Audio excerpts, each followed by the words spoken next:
قرآن کے فہم کے لیے محض عربی کا جاننا کافی کوئی نہیں۔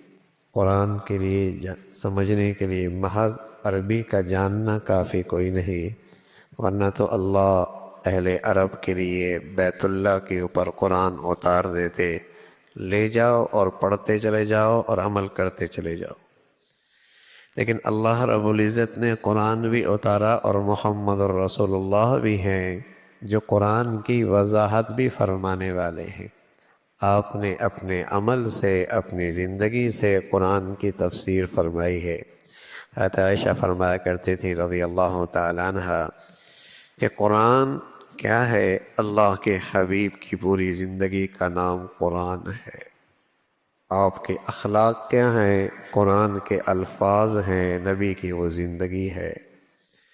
تو اللہ کے نبی صلی اللہ علیہ وسلم کی نے اپنی زندگی سے قرآن کی تفسیر، قرآن میں تو ہے نماز پڑھو، کیسے پڑھو؟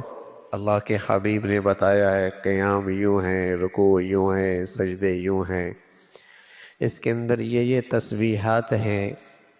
تو قرآن نے تو ایک ضابطہ بتا دیا، قانون بتا دیا، اور بس اوقات الفاظ عربی کا ہے اور اس کے کئی سارے معنی ہیں، لیکن اللہ کے حبیب صلی اللہ علیہ وسلم نے ان معانی کو منتخب فرمایا کہ یہاں قرآن میں اس کا مفہوم یہ ہے۔